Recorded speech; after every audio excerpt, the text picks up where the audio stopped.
Salam, hər vaxtınız xeyir olsun, dəyərli izləyicilər. Bugün mən sizə 11-ci siniflər üçün təşkil edilmiş Respublika Fən Olimpiadalarından coğrafiya suallarının izahını verəcəm. Vaxt itirmədən birinci sualdan başlayırıq. Verilmiş fikirlərə əsasən A ölkəsi ilə bağlı cədvəldəki uyğunsuzluğu müəyyən edin. G20 ölkələr qrupuna daxildir. Həm mülayim, həm də tropik iqlim qurşağında yerləşir. 22 dekabr tarixindən 22 iyun tarixinə qədər şaquli cisimlərin gölcə uzunluqları artır. Bu o deməkdir ki, həmin məntəqə cənub yarımkürəsində yerləşir. 22 dekabrdan sonra günəşin düşmə bucağı azaldığı üçün gölcə uzunluğu artmış olur. Eyni zamanda böyük 23 ölkəsi ilə quru sərhədi mövcuddur. Qeyd olunan bu fikirlər aiddir Argentinaya. Argentina ilə bağlı uyğunsuzluğu müəyyən edək. Çöl təbii zonaları geniş sahə tutur. Bu doğru fikir olduğu üçün götürmürük. Günəşin ildə bir dəfə zenitdə olduğu ərazisi mövcuddur. Təbii ki, Argentinanı tropik xətti kəsdiyi üçün burada mövcuddur. Yəni, tropik xəttlərin kəsdiyi ərazilərdə günəş bir dəfə tropiklərdə zenitdə olur. Bu doğru fikir olsa da qarşısına yanlış yazıldığı üçün götürürük. Taxıl ixracatçısıdır. Bəli, burada çöl zonası, eyni zamanda taxılçılıq üzrə Argentina seçilir. Doğru fikir və qarşısında doğru yazıldığı üçün 1 və 3 cavabları götürülə bilməz. Əhalinin əksəriyyəti roman dil qrupuna aiddir. Bəli, burada Argentinada İspanlar təşkil edir və roman dil qrupuna aiddirlər. Bu doğru fikir olsa da qarşısında yanlış yazılıb. 4'ü də götürürük. Ərazisindən axan ən uzun çay Transsərhəd çayıdır. Söhbət Parana çayından gedir. Və bu doğru fikir olsa da qarşısında yenə də yanlış qeyd olunub. 5'i də götürürük. Cavabımız oldu 2, 4, 5. 6-cı suala bəndə baxırıq. Şərqi ilə müqayisədə qərbində geotermik birləşicidir. Argentinanın qərb hissəsi And dağlarında yerləşir və o geosinkronal ərazi olduğu üçün birləşicidir. Deməli, şərqində isə platform olduğu üçün burada pillə daha böyük olur. Yəni, doğruya doğru yazıldığı üçün götürmürük. Cavabımız C variantı. İkinci suala baxırıq. Litosfer tavalarının sərhədində yerləşir. Yalnız inkişaf etmiş ölkələrin ərazisindədir. Çayları 3 okeanın su toplayıcı hövzəsində yerləşir. Kolorado çayının mənbəyi yerləşir. Qeyd olunan deməli dağlarla bağlı olan fikri müəyyən edir. Qeyd olunan dağlarla bağlı cədvəldəki uyğunluğu müəyyən edək. Deməli, söhbət qayalı dağlardan gedir. Qayalı dağlar və buna aid olan fikirləri müəyyən edirik. Mezoy yaşlıdır. Bəli, bu fikir doğrudur. Mezoy yaşlıdır. Bildiyimiz kimi Kordillerin qayalı silsiləsi Mezozoy, sahil silsiləsi və Kaskad silsiləsi isə Alp qırşığına aiddir. Doğrunun qarşısında doğru olduğu üçün götürürük. İki ölkənin ərazisindədir. Burada qayalı dağlar ABŞ və Kanadanın ərazisindədir. Bu doğru fikir olsa da qarşısında yanlış yazıldığı üçün 2'ni götürmürük. Həm buluddan, həm də havadan çökən yağıntı növlərinə rast gəlinir. Əslində bu doğru fikirdir, lakin qarşısında yanlış yazıldığı üçün 3'ü də götürmürük. Yalnız mülayim işıqlanma qurşağında yerləşir. Doğru fikirdir və qarşısında da doğru yazılıb. Günəş zenitdə olmur. Qayalı dağları tropik xətti kəsmədiyi üçün, yəni tropik işıqlanma qurşağında yerləşmədiyi üçün burada günəş zenitdə olmur.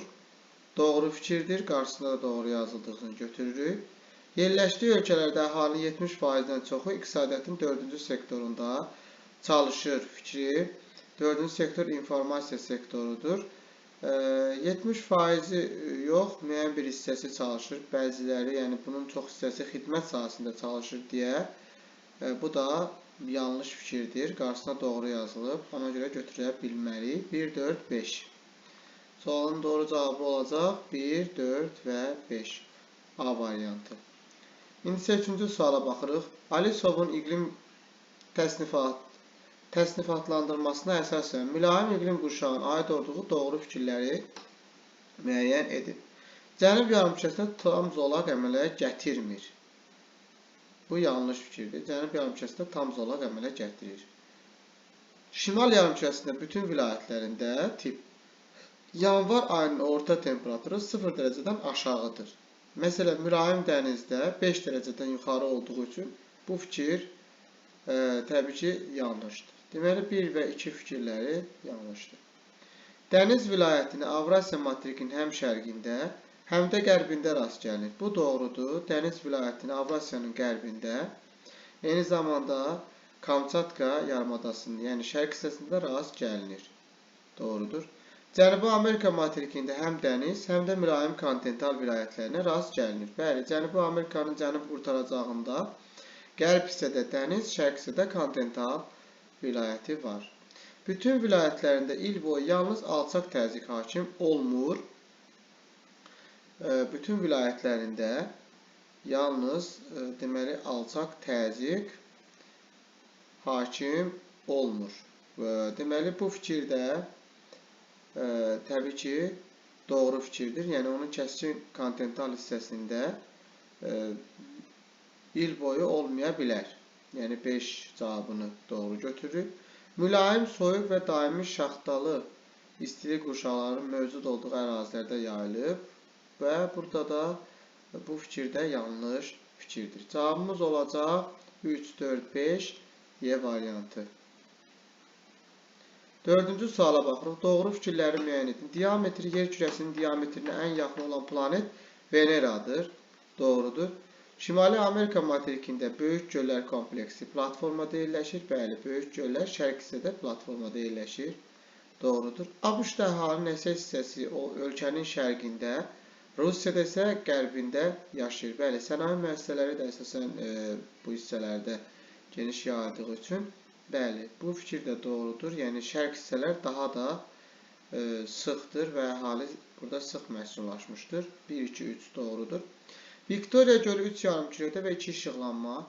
Viktoriya gölünü ekvator kəsir, şimal, cənub, şərq yarımkürəsində, amma 1 işıqlanmada yerləşir, tropik. 4 yanlışdır. Həm Qarabağ vulkanik yaylasında, həm də Qarabağ silsiləsində 4-cü dövrün vulkanik süxurları üstünlük təşkil edir fikri. Vulkanik yayla üçün doğru olsa da, Qarabağ silsiləsində 4-cü dövrün vulkanik süxurları yoxdur. Xəzər dənizindən cənubda qalan ətraf ərazilərdə 0 metrdən aşağı olan ərazilərin sahəsi şimal tərəfindəki 0 metrdə aşağı olan ərazilərin sahəsindən daha çoxdur fikri də yanlışdır. Əksinə şimalda daha çox olacaq. Cavab 1, 2 və 3 D variantı. 5-ci suala keçirik. And dağlarının Qafqaz dağlarından fərqləndirir. Okean və materik litosfer havalarının toqquşma zonasındadır. Bu And dağlarına aiddir. Naska və Cənubi Amerika. Qafqaz dağları isə Ərəbistan və Avrasiya havasının toqquşmasından yaranıb. Deməli, bu fərqli cəhətdir. Qar xəttinin mövcud olduğu hər iki dağlara aiddir. Ərazisindən axan çaylar iki okean hövzəsinə aid olması. Qafqaz dağlarından axan çaylar Atlantik okean hövzəsinə aid ola bilər. Yəni, bir okean hövzəsi. And dağları isə həm sakit, həm Atlantik olduğu üçün 3-ü də götürür. Cavab 1-3-dür. Kanyonvari dərələrin yaranması üçün təbii şəraitin mövcud olması hər ikisində vardır. 1 və 3 cavab B variantı. 6-cı suala baxırıq. Volqa çayının xəritədə göstərilən çaylarla oxşarlığını müəyyən edək. Əvvəlcə çayları təyin edək. Birinci çayımız Ob çayı, ikinci çay Yenisey çayı, üçüncü çay isə Lena çayıdır və bu çayların deməli Volqa çayından oxşar xüsusiyyətlərini müəyyən edirik. Mənsəbi eyni ölkədə yerləşir. Ob çayının mənsəbi də Rusiya, Volqa çayının da mənsəbi Rusiyadadır. Doğrudur. Düşmə kəmiyyəti 500 metrdən çoxdur. Diqqət etsək, Volqa çayı Valda yüksəkliyindən başlayır və yüksəklik 200 metrdən 500 metrə qədər olduğu üçün mənsəb də Xəzər dənizi -27 və ya 28 götürsək, yenə də 500 metrdən çox ola bilməz. İlin soyuq dövründə eroziya bahisinin olduğu dənizin bütün hissələri donur. Məsələn, Volqa çayının mənsəbi Xəzər dənizidir və ilin soyuq dövründə yalnız şimal hissəsi dona bilər, yəni digər hissələr donmaya bilir. Ona görə də B və C heç biri oxşar cəhət götürülə bilməz. Amma Ob çayının mənsəbi Qaradəniz dona bilər. Gümrük Şimal Buzlu Okeanında soyuq bir ərazidə yerləşir. B və C cavablarını buradan avtomatik silirik. 2 cavab qalır. Yenisey çayına fikir versək, mənsəb formaları eynidir. Yenisey mənsəbi estuaridir, amma Volqada deltadır, A səhvdir. Axın istiqamətləri eynidir. Volqa cənuba, Yenisey şimala doğru axdığı üçün eyni deyil. Bu da yanlışdır. Deməli, AB-də çıxdı. Cavabımız burada ancaq C variantı qalır. Mənbəyi mülayim iqlim qurşağında yerləşir. Həm Yeniseyin, həm də Volqanın mənbəyi mülayim iqlim qurşağında yerləşir. Üçüncü çaya baxırıq. Lena çayının oxşar. Mənsəb formaları eynidir. Lenanın mənsəbi delta, Volqanın da mənsəbi delta doğrudur. Stoplayıcı hövzəsi iki işıqlanma qurşağında yerləşir. Bu Lenaya aid olsa da, Lena mülayim və qütb işıqlanma, Volqa isə sadəcə mülayim işıqlanmada yerləşir. Bu yanlışdır. Qədim platform ərazisində, eyni zamanda Volqa Şərqi Avropa, Lena isə Sibir platformasında yerləşir. Doğrudur. Cavab C variantı. 7-ci suala baxın. Doğru fikirləri müəyyən edin. Aqroiqlim ehtiyatlarının əsas göstəricisi orta sutkalıq temperatur 10 dərəcədən yuxarı olmasıdır. Doğrudur. Çəltiyin becərilməsi üçün il ərzində 1900-3300 aktiv temperaturların cəmi tələb olunur. Bu doğru fikir deyil.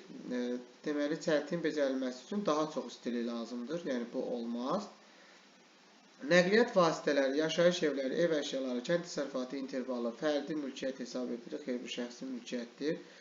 Bu da olmaz. ABŞ-da mövcud olan müəssisələrin 70%-ə qədəri fərdi, 10%-i şərikli, 20%-i səhmdar cəmiyyətinə məxsusdur. Doğrudur. Azərbaycan Respublikasının ərazi hududlarında olan torpaq, yerin təki, daxili sular, ərazi suları, bitki və heyvanat aləmi, hava hövzəsi dövlətin müstəsna mülkiyyətidir, yəni dövlət mülkiyyətidir. Doğrudur. Azərbaycanın hazırki iqtisadi inkişafı 3-cü mərhələdə yox, 4-cü mərhələdədir. Yanlışdır. 1, 4, 5, Y variantı. 8-ci suala baxırıq. Mətndə verilmiş A ölkəsi ilə bağlı cədvəldəki uyğunsuzluğu müəyyən edin. Ərazisi 2 materikdə yerləşən A ölkəsinin sahillərini 2 okean suları yuyur. A ölkəsinin ərazisi bütünlüklə tropik işıqlanma qurşağında yerləşir. Ümumiyyətlə, bilməliyik ki, 2 materikdə yerləşən, məsələn, Panama və Misiri deyə bilərik. Panama Şimali Amerika və Cənubi Amerikada. Misir isə, deyək ki, Afrika və Avrasiya materikində yerləşir. Amma qeyd edə bilərik ki, Misir həm tropik, həm mülayim işıqlanma qurşağındadır. Amma Panama yalnız tropik işıqlanma qurşağında yerləşir. Deməli, buradakı ölkə Panamadır və eyni zamanda 2 okean, Sakit və Atlantik okean sularla yuyulur. Amma burada onun üçün uyğun olmayan, uyğunsuz cavabı seçməliyik. Yerləşdiyi qitədə həm bərabər rütubətli subtropik, həm də subarktik iqlim qurşağı mövcuddur. Subarktik Şimali Amerikada, amma subtropik isə Cənubi Amerikanın cənub-şərq hissəsində yayılıb. Yəni, bu doğru fikir olsa da yanlış yazılıb, uyğunsuzdur. İnkişaf etmiş ölkə qrupuna daxil olan ölkə ilə həmsərhəddir. Panamanın heç bir İnkişaf etmiş ölkə ilə sərhədi yoxdur. Yanlış fikirdir. Qarşısında doğru yazıldığı üçün 2-ni də götürür. Geosinklinalda yerləşir. Doğrudur. Qarşısında da doğru yazılıb. 2 okeanı birləşdirən gəmiçilik kanalından xeyli miqdarda gəlir əldə edir. Bəli, Panama kanalı var. Oradan xeyli miqdarda gəlir əldə edə bilər. Bu doğrudur. Lakin qabağında yanlış yazıldığı üçün götürür. 1, 2, 4. Əhalinin əksəriyyəti roman dil qrupuna aiddir. Bəli, burada roman dil qrupuna aid olan xalqlar mövcuddur. Bu əslində doğrudur. Qarşısında doğru yazıldığı üçün götürmürük. Əhalinin təbii azalması müşahidə edilir. Xeyr, burada təbii azalma, artma müşahidə edilir. Bu yanlış fikirdir. Qarşısında da yanlış olduğu üçün götürməyəcəyik. Cavabımız olacaq 1, 2 və 4 B variantı. İndi isə 9-cu suala baxırıq. İqtisadi rayonlarla bağlı sualımızın doğru sıralarını müəyyən edin. Gəncə daşkəsində əqiq faydalı qazıntı ehtiyatları mövcuddur. Göygöl rayonu ərazisində doğru. Quba, Xaçmaz, neft və gil ehtiyatları rast gəlinsə də yanaş isti ehtiyatlarına rast gəlinmir. Xeyr, Qubada yanaş isti ehtiyatı da var. Yanlışdır. Şərqi Zəngəzurda Yazı yaylası, Gəyəndüzü. Yazı yaylası Birinci Qubadlı rayonu ərazisinə də düşür və Gəyəndüzü, Cəbrayıl hər ikisi Şərqi Zəngəzura aiddir. Şəki Zaqatalada həm qara, həm də əlvan metallurgiya üçün xammal ehtiyatları zəngindir. Burada əlvan metallurgiya üçün polimetal mis ehtiyatları olsa da, qara metallurgiya, yəni dəmir, manqan, xrom rast gəlinmədiyi üçün bu yanlışdır. Lənkəran Astarada dağ tundra iqlim tipindən başqa digər bütün iqlim yarım tiplərinə rast gəlinir fikri də yanlışdır. Lənkəran Astarada bildiyimiz kimi qışı mülayim keçən yarımsəhra və quru çöl iqlimi olmadığı üçün bunu götürə bilmərik. Çünki burada iqlim tipindən başqa digər bütün iqlim yarım tiplərini deyir. Qarabağ heç bir inzibati rayon Ermənistanla sərhəd deyil. Bu fikir doğrudur. Cavabımız oldu 1, 3 və 5. 1, 3, daha doğrusu cavabımız oldu 1, 3 və 6 A variantı. İndi isə 10-cu suala baxırıq. 40 dərəcə şimal enliyində 50 dərəcə şərq uzunluğu və 40 dərəcə şimal və 120 qərb uzunluğu arasında ən qısa məsafə 1 bölünsün 30 milyonluq 1 bölünsün 30 milyon miqyaslı xəritədə neçə santimetr olacaqdır? Əvvəlcə qeyd edim ki, bu məntəqələr bir-birinin, yəni uzunluqlar bir-birinin əks meridianı deyil. Əgər uzunluqların cəmi 180 dərəcə olsaydı, o zaman biz bunu qütbi aşmaqla həll edəcəkdik. Lakin görürük ki, məntəqələr eyni enlikdə yerləşsə də, əks meridian olmadıqları üçün biz onu 40 dərəcə paralel üzrə hesablayacağıq. Deməli, birinci məntəqə 120 qərb uzunluğu olsun, o birisi 50 dərəcə şərq uzunluğu olsun. Və bunlar arasında dərəcə fərqini tapırıq. 170 dərəcə edir. Yəni, toplayırıq. Və bilirik ki, 40 dərəcəli paraleldə 1 dərəcə 85.4-dür. O zaman 170-i 85.4-ə vursaq, cavab alınır 14518 kilometr. Və indi aldığımız cavabı 14518 kilometri, deməli, burada 5 sıfırı silib kilometrə çevirsək, 1 santimetrə 300 kilometr uyğun gəlir. Aldığımız bu cavabı da 300-ə bölsək, alınacaq təqribi olaraq 48-39. Yəni 48 ilə %39 və bunun davamı da var. Yəni bu cavabı götürürük. Cavab B bəndi. 11-ci suala baxaq. Nisbətən uzun bir tapşırıqdır. Cədvələ əsasən uyğunluğu müəyyən, yəni doğru cavabları seçirik. Misir Respublika idarəetmə formasına malikdir. Doğrudur. Həm inkişaf, həm də inkişaf etməkdə olan ölkələrlə həmsərhəddir. Misirin deyək ki, inkişaf etmiş ölkə İsraillə sərhədi var. Həm də inkişaf etməkdə olan ölkələr, məsələn, Sudanla sərhədi mövcuddur. Deməli, bu ikisi də doğru olduğu üçün bu götürülə bilməz. Venezuela federativ inzibati quruluşa malikdir. Sahillərini iki okean suları yuyur. Federativ inzibati quruluşa malik olması doğrudur, amma sahilləri iki okean suları yuymağı yanlışdır. Yalnız Atlantik okeanı yuduğu üçün iki cavabı doğru götürürlər. Tayland sahillərini iki okean suları, yəni Sakit Hind okeanı yuyur. Bu doğrudur. Həm günəşin zenitdə olduğu, həm də olmadığı ərazilər mövcuddur. Tayland ümumiyyətlə tropik işıqlanma qurşağında yerləşir. Yəni burada zenitdə olmadığı ərazilər mövcud deyildir. Yanlış fikir olduğu üçün üçü də götürürük. Danimarka yerləşdiyi materikdə yalnız bir ölkə ilə quru sərhədə malikdir. Bəli, bu Almaniyadır. Bu doğrudur. Mülayim kontinental iqlim vilayətində yerləşir. Xeyr, yanlışdır. Mülayim dəniz iqlim vilayətində yerləşir. 2, 3, 4 B variantı. Argentina Parana çayı üzərində Braziliya sərhəddə müştərək Itaipu sesi mövcuddur. Itaipu su elektrik stansiyası Braziliya ilə Paragvay müştərək işlədir. Yəni ona görə də bu fikir yanlışdır. Elə doğrunun altına yanlış olduğu üçün 5 seçilə bilmək. Əfqanistan qoşulmama hərəkatına üzvdür. Doğrudur. Materik daxili mövqeyə malikdir. Bu da doğrudur. Ona görə də yanlış altında doğru olduğu üçün bu cavabda uyğun gəlməyəcək. 12-ci suala baxırıq. Cədvələ əsasən uyğun sıraları müəyyən edin. Hindistan böyük 23 ölkələr qrupuna daxildir. Doğru. Daimi və qar və buzlaqlara malikdir. Doğru. Pakistan ərazisində səhra və yarımsəhra rast gəlinir. Bəli, Tar səhrası məsələn bu doğrudur. Böyük 23 ölkələr qrupuna daxil deyil. Cavabımız oldu 1, 2 və 4.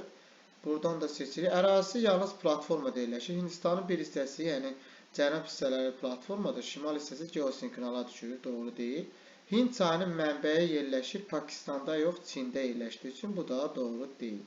Cavabımız oldu 1, 2, 4, C variantı. 1, 2, 4, C variantı. 13-cü suala baxırıq. Deməli, cədvələ uyğunsuzluğu müəyyən edin.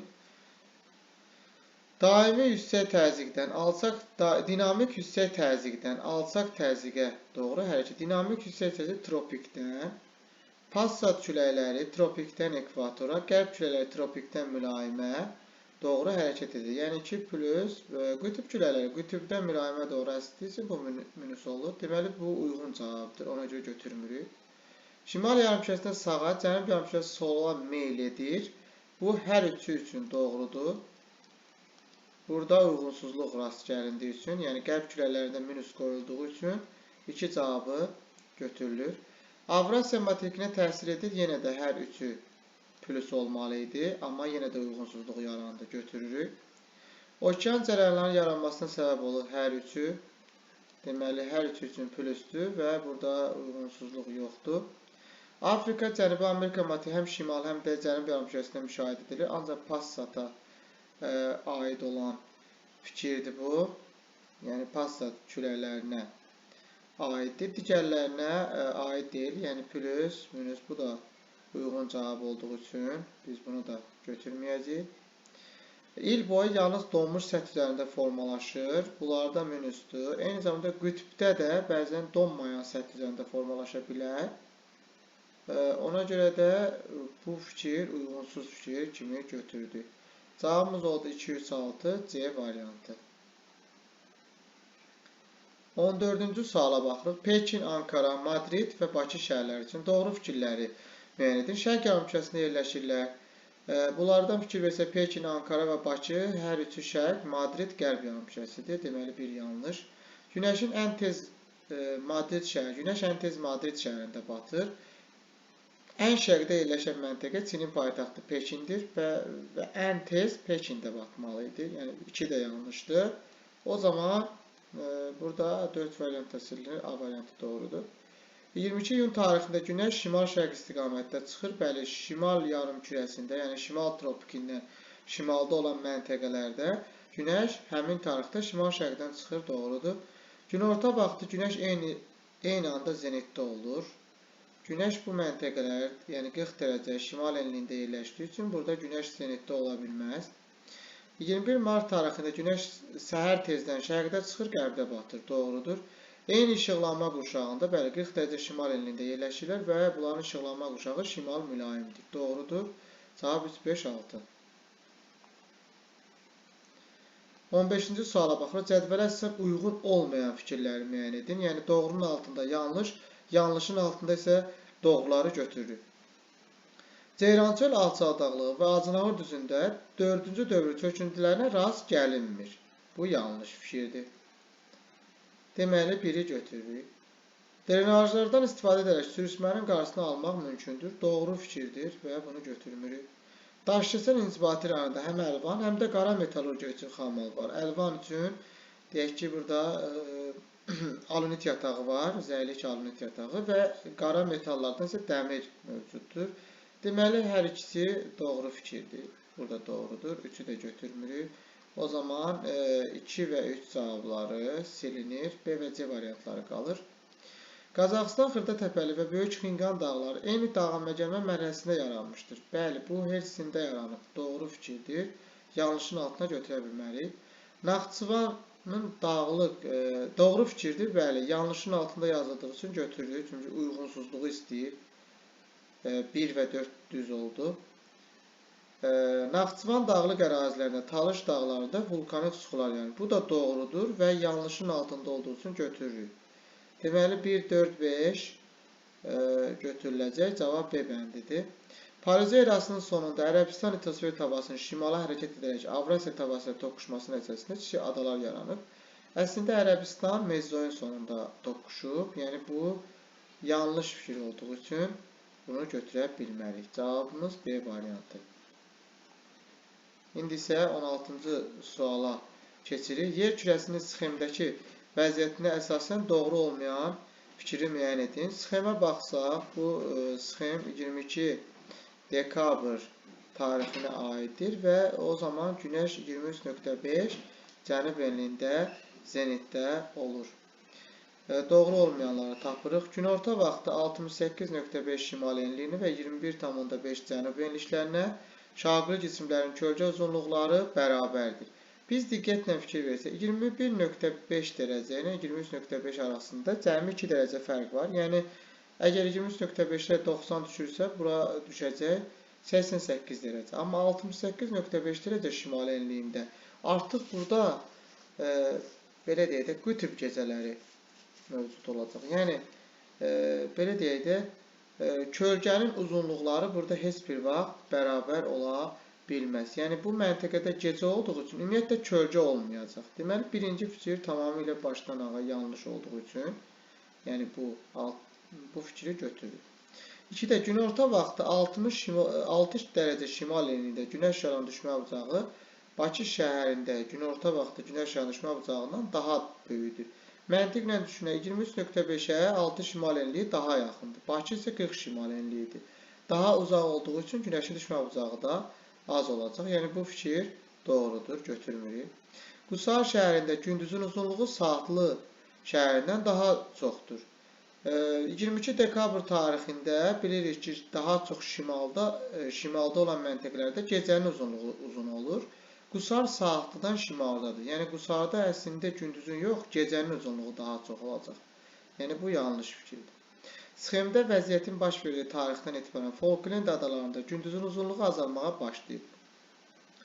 Ən uzun gündüz 22 dekabrdır. Falkland cənub yarımkürəsində olduğu üçün 22 dekabrdan sonra artıq gündüzün uzunluğu azalıb və gecənin uzunluğu isə artmağa başlayacaq. Yəni, burada gündüzün uzunluğu azalmağa başlayır fikri doğru fikirdir. Ekvator üzərində günorta vaxtı günəş şüalarının minimum düşmə bucağı müşahidə edilir. Bəli, bu tropikdə zenitdə olduğu üçün bu da doğrudur. 66 cənub enliyində qütb gündüzləri müşahidə edilir. Yəni, bu tarixdə 66 yox, deməli 63.5 dərəcə. Bunu tapmaq üçün 66.5 dərəcə olmalı idi. Amma burada 66 yazılıb. Üzrlü sayın. 66 dərəcə yazılıb. Amma biz bilməliyik ki, 90-dan 23.5-i çıxırıq. Bu da eləyir 66.5. Yəni, qütb dairə. Cənub qütb dairəsində qütb gündüzüdür. Amma burada 66 dərəcə yazılıb. Hələ burada ümumiyyətlə bu 66 cənub enliyində ola bilməz. Yəni, bu fikir yanlışdır. Cavabımız oldu 1, 3 və 6 Y variantı. 17-ci suala baxırıq. Baykal gölünün sxemdə göstərilən göllərlə fərqli xüsusiyyətlərini müəyyən edin. Yuxarı göllə baxaq, fərqli xüsusiyyətlər istəyir. Mülayim iqlim qurşağında yerləşir. Bu oxşardır. Hər ikisi mülayim iqlim qurşağındadır. Böyük yeddilik ölkələr qrupuna daxil olan ölkə ərazisində yerləşmir. Yuxarı göl ABŞ və Kanada, yəni böyük yeddiliyə daxildir. ABŞ, Kanada, Yaponiya, Almaniya, Fransa, İtaliya və Böyük Britaniya yeddiliyə daxildir. Amma Rusiya böyük yeddiliyə aid deyil. Ona görə də Baykal gölü də Rusiyada yerləşdiyi üçün bu fərqli cəhətdir. Həm çay mənbəyi, həm də mənsəbidir. Yəni, bunlar ikisi də şirin sulu göllərdir. Deməli, həm çayın mənbəyi, həm də mənsəbi ola bilər. Ortaq cəhətdir. Deməli, A və C olan, biri A və C uyğun gələn variantlar silinəcək. Sadəcə B qalır. Deməli, 17-nin cavabı artıq burada məlumdur. Y variantı olacaq. Ladoqa gölü ilə başlayaq. Rusiya ərazisində yerləşir. Həm Baykal, həm də Ladoqa Rusiya olmaz. Şimal Buzlu Okyanus Töpləci hövzəsində yerləşir. Ladoqa gölü bilirik ki, buradan deməli, Baltik dənizində Neva çayı ilə çıxış əldə edir və ona görə də o Atlantik Okean hövzəsi götürülür. Baykal gölü isə Şimal Buzlu Okean hövzəsidir. Bu fərqli cəhətdir. Aral gölündən şimal-qərbdə yerləşir. Baykal gölü deməli bildiyimiz kimi Baykal gölü Aral gölündən şimal-şərqdədir. Ladoqa şimal-qərbdədir. Ona görə də fərqli cəhət kimi götürə bilərik. B və C də uyğun gəldi. Titicaca Cənubi Amerikada yerləşir. Şimal yarımkürəsində yerləşir fikri burada yanlışdır. Bu ancaq Baykala aiddir, Titicaca'ya aid deyil. Ona görə götürürük. Sahillərində günorta vaxtı şaqlı cisimlərin kölgəsi sıfıra bərabər olmur. Baykal gölündə günəş zenitdə olmadığı üçün sıfır ola bilməz. Amma Titicaca'da olur. Çünki Titicaca tropik işıqlanma quşağına düşür. Və ona görə də bu da fərqli cəhətdir. Dağlıq ərazidə yerləşir, hər ikisi ortaq cəhətdir. Cavab oldu Y variantı. 18-ə baxırıq. Səbəb nəticə əlaqələrini düzgün verdi, bəndi müəyyən edin. Yer səthində su sahəsinin artması orta illik temperaturun artmasına səbəb olur. Doğru. Litosfer tavanının aralanması vulkan adalarının yaranmasına səbəb olur. Məsələn, İslandiya adası belə yaranmışdır. Doğru. Yer kürəsinin orbit müstəvisinə meyillilik bucağının artması tropik və qütb işıqlanma quşaqlarının sahələrinin artmasına səbəb olur. Baxaq, əgər indi 66.5 dərəcə meyillidir. Əgər 70 dərəcə meyilli olsa, o zaman tropiklər 20 dərəcədən bir keçəcək və nəticədə tropiklərin də qütb işıqlanma quşağında sahəsi azalacaq. Ona görə də bu üçüncü fikir yanlışdır. Sutkalıq temperatur amplitudunun azalması fiziki aşınma prosesinin intensivləşməsinə səbəb olmur. Əksinə azalmasına səbəb olur. Bu da yanlış. Xəritənin miqyasının böyüməsi təhrifin azalmasına səbəb olur. Doğrudur. 1, 2, 5, B variantı. Yağıntıların illik miqdarının azalması sürüşmələrin intensivləşməsinə əslində yağıntıların artması olmalı idi. Keçirik 19-cu suala. Faydalı qazılarla bağlı sualdır. Şərti işarə, yatağın adı və inzibati rayon. Dolomit göstərilib, barit işarəsi, barit göstərilib. Qaradağda barit yatağı yoxdur. Ümumiyyətlə birinci bənd tamamilə yanlışdır. 2-də perlit işarəsi, göydərə xromit yatağı olduğu üçün 2-də yanlışdır. 3-də seolit işarəsi, Ağdağ, Tovuz doğrudur. 4-də bentonit gild, daş salaqlı qazaq doğrudur. 5-də gips, Ağzəkən, Goranboy doğrudur. 6 travertin, amma Şahtaxtı yatağı Ordubad rayonunda yox, Şərri olmalıydı, yanlışdır. 3, 4, 5, cavab B variantı. İndi 20-ci suala baxırıq. A adası keçid iqlim qurşağında yerləşir. Bu ada inkişaf etmiş ölkənin ərazisindədir. Bu ölkənin paytaxtı da bu adada yerləşir. Bu adanın sahilləri iki okean suları yuyur. Söhbət İslandiya adasından gedir. Sahillərini Şimal Buzlu Okean və Atlantik okeanı yuyur və eyni adada paytaxtı Reykjavik də burada yerləşir. Keçid iqlim qurşağı subarktikdə formalaşır. Kuba adası ilə oxşar cəhəti. İki yarımkürədə yerləşmək. Bəli, şimal və qərb Kuba, eyni zamanda şimal və qərb İslandiya. Doğru. Sahələri iki okean hövzəsinə aiddir. Bu İslandiyaya aid ola bilər, Kuba amma Atlantik okean. Yanlış. Litosfer tabalarının sərhədində yerləşir. Kuba toqquşma, İslandiya ayrılma. Doğru. Və A və C cavablar doğrudur. Luson adasından fikirlərini baxaq. Filippinin şimal adası Luson adasıdır. Fəaliyyətdə olan vulkanlar rast gəlinir. Bəli, həm İslandiyada, həm də Lusonda var. Qütb ulduzu görünür. Hər ikisi şimal yarımkürəsində olduğu üçün görünəcək. Günəş heç vaxt zenitdə olmur. İslandiyada olmaya bilər, amma Luson adası Filippində günəş deməli il boyu zenitdə olur. Çünki tropik işıqlanma qurşağında yerləşir. Sonra Newfoundland adası deməli Şimali Amerikanın şərqində Kanadaya məxsusdur. Ölkəmizdən şimal-qərb istiqamətdir. Bəli, həm İslandiya, həm Newfoundland şimal-qərbdədir. Doğru. Yayda mülayim hava kütləsi hakim olur. Həm Newfoundland adasında deməli, həm də İslandiyada subarktik iqlim qurşağında da yayda mülayim hava kütləsi hakim olur. Doğru. Aid olduğu ölkənin ən böyük adasıdır. İslandiya ən böyük adası ola bilər. İslandiyanın, xüsusən də İslandiya adası elə orada yerləşir. Deməli, Newfoundland adası isə Kanadaya məxsus olsa da, Kanadanın ən böyük adası Baffin torpağıdır. Deməli, bu doğru deyil. Deməli, cavabımız AC, AB və AB şəklində olacaq. Cavab D bəndi. Növbəti 21-ci suala da baxırıq. Doğru fikirləri müəyyən edin. İsti və soyuq okean cərəyanlarının qarşılaşdığı sahədə güclü dalğalar yaranır. Doğru. Ekvator və tropik enliklərdə ən böyük sahəni Sakit okean tutur. Bu da doğru fikirdir. Okeanda yaranan bütün növ dalğalar xarici qüvvələrin təsirlə formalaşır. Bu yanlışdır. Tsunami daxili qüvvələrdir. 3 yanlışdır. Korosiyon və Golf sistem cərəyanları eyni daimi külələrin təsiri ilə yaranır. Bəli, bu qərb külələrinin təsiri ilə formalaşır. Doğrudur. 4, 1, 2, 4'tür cavab. Bengel və Peri okean cərəyanları hərəkət etdikləri ərazilərdə okean duzluluğunun artmasına səbəb olur. Bunlar soyuq cərəyan olduqları üçün duzluluğu azaldır. Bu yanlışdır. Sahil xəttinin mürəkkəb olması dəniz ticarəti üçün əlverişli şərait yaradır. Əslində yanlışdır, əlverişli olmalı idi. Cavabımız 1, 2, 4 D variantı. İndi isə 22-ci suala baxırıq.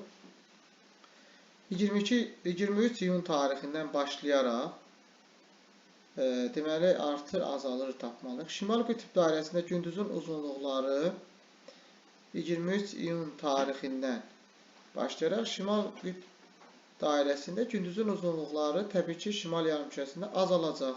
Bir doğru. Bakı şəhərdə günorta vaxtı şaquli cisimlərin kölgə uzunluqları deməli getdikcə bucaq azaldığı üçün artacaq. Düz. Gecə və gündüzün uzunluqları arasında fərq artır. Gecə və gündüzün uzunluqları arasında 22 iyunda ən böyük fərq yaranır. 23 iyundan sonra isə azalmağa başlayır əslində, artmağa yox. Cənub tropik xəttinə günorta vaxtı günəş şüalarının düşmə bucağı artar. Günəş şüalarının düşmə bucağı artacaq. Cənub tropik xəttində, bəli, Cənub tropik xəttində günorta vaxtı günəş şüalarının düşmə bucağı bu tarixdən sonra artacaqdır. Tropik işıqlanma qurşağının sahəsi azalar və yaxud da artar. Bu dəyişməz. 23.5 cənub enliyində yer kürəsinin xəri ox ətrafında fırlanma sürəti. Bu da dəyişməz. Yəni cavab oldu 1, 2 və 4. 1, 2, 4 A variantı. İndi isə 23-cü suala baxırıq. Doğru olmayan fikirləri müəyyən edin. Yağıntıların intensivliyi qurun suların səviyyəsindən düz mütənasibdir. Bəli, bu düz mütənasibdir. Bu doğru fikirdir. Xəzər dənizində buxarlanma ilə buxarlanma qabiliyyəti arasında ən böyük fərq onun cənub hissəsindədir. Xeyr, əslində şərq hissəsində daha çoxdur. Bu doğru olmayan fikirdir. Avstraliya materikinin şimal hissəsinə düşən yağıntının illik miqdarı Antarktida materikinin şimal hissəsinə düşən yağıntının illik miqdarından daha çoxdur. Bəli, Avstraliya materikinin şimalı subekvatordur. Burada yağıntının miqdarı yüksəkdir. Bu doğrudur, götürmürük. 1 və 3 deməli götürülməyəcək.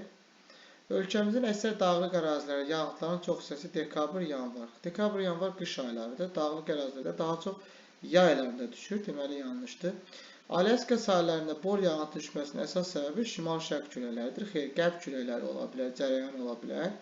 Deməli 5 də yanlışdır. Cavab 2, 4, 5 B variantı. Altını da oxuyuruq. Aralıq dəniz üzərində formalaşan siklonlar rütubətin miqdarının artmasına səbəb olur. Bu doğru fikir olduğu üçün götürmürük. 24. Euler-Venn diaqramını tamamlayan bəndi müəyyən edir. Şimal yarımkürəsi və cənub yarımkürəsinin oxşar cəhəti. Okeanların sahəsi qurunun sahəsindən daha böyükdür. Bu oxşar cəhətdir, götürürük. Amazon, Kongo və Şari çayları. Amazon, Kongo həm şimal, həm cənubda yerləşir, ekvator xətti kəsdiyi üçün. Şari çayı ancaq şimala aid olduğu üçün götürmürük. Həm konvergent, həm də divergent sərhəddə yerləşən adalar var. Məsələn, şimal yarımkürəsində İslandiya divergent, Aleut adaları konvergent. Cənub yarımkürəsində Pasxa divergent, Yeni Zelandiya toqquşma konvergent. Deməli bu doğrudur. Okean cərəyanları sağa meyl edir. Bu şimal yarımkürəsinə aiddir. Cənubda soladır. Qırmızı qonur torpaqlar subekvatordur. Həm şimalda, həm cənubda olduğu üçün götürürük. Soyuq okean cərəyanları yalnız meridional istiqamətdə hərəkət edir. Bu şimal yarımkürəsi üçün doğru ola bilər, amma cənub yarımkürəsində paralel istiqamətdə hərəkət edir deyə doğru deyil. Məsələn, qərb küləklər cərəyanı. 1, 3 və 5 C variantı. İndi isə 25-ci suala baxırıq. Sxemə əsasən cədvəldəki uyğunsuzluğu müəyyən edin. Nəzərə alın ki, H məntəqəsində havanın temperaturu 15 dərəcə Celsius, deməli, Y və H məntəqə arasında atmosfer təzyiqi fərqi isə 120 mm-dir. Bilirik ki, təzyiq hər 10 metrdən 1 mm civə sütunu aşağı düşür. O zaman 120 mm düşməsi üçün onu 10-a vurmalıyıq. 1200 metr lazımdır. Deməli, Y ilə H məntəqələri, baxın bu Y və H məntəqələri arasında 1200 metr fərq var.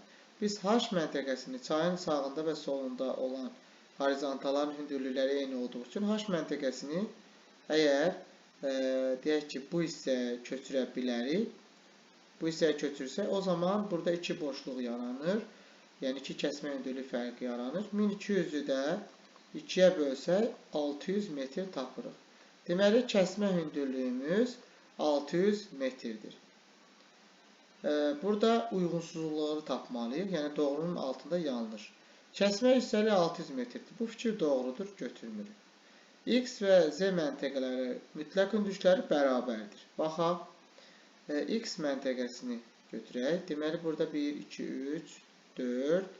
Z məntəqəsi 1, 2, 3, 4, 5. 5-ci horizontalın üstündədir. Bu isə 4-cü horizontalın. Deməli, bunların hündürlükləri eyni ola bilməz. Bu yanlış fikirdir. Doğrunun altına yanlışı götürməliyik. Verilmiş bütün məntəqələrdə temperatur 0 dərəcədən yüksəkdir. Baxaq, deməli, yəni H məntəqəsindən ən uzaqda yerləşən məntəqə Z məntəqəsidir. Baxaq, bunlar arasında hündürlük fərqi 1, 2, 3 və 4. 4-ü vururuq, deməli, 600-ə 2400 metr edir. Və bilirik ki, hər 1000 metrdə temperatur 6 dərəcə düşür. Bəs 2400 metrdə nə qədər düşür? Bunu tapsaq, cavab verir 14,4 dərəcə. O zaman, əgər H məntəqəsində temperatur 15-dirsə, buradan 14,4 azalsa, cavab verir 0,6. Yəni 0-dan yuxarı olur. Deməli, digər məntəqələr daha alçaqda olduğu üçün bu məntəqələrdə temperatur 0-dan yüksək olacaq. Bu fikir doğrudur. Ona görə 1 və 3 cavabları götürülə bilməz. Z məntəqəsində havanın temperaturu 0,6-dır. Onsuz da bunu tapdıq. Z məntəqəsini tapdıq. Bu doğru fikirdir. Yanlışın altına doğrunu götürürük. H və X məntəqələri arasında 2400 metr hündürlük fərqi var. Baxsaq, H məntəqəsini bura köçürmüşdük. 1, 2, 3 boşluq var. 3-ü də 600-ə vursaq 1800 edir. Deməli, bu fikir yanlışdır və yanlışın altında olduğu üçün götürmürük.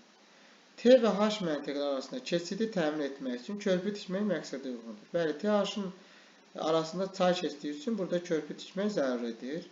Bu da doğrudur. Deməli, 6. Cavab 2, 4, 6. Y variantı. Deməli, sualların izahı bu qədər. İzlədiyiniz üçün təşəkkür edirəm.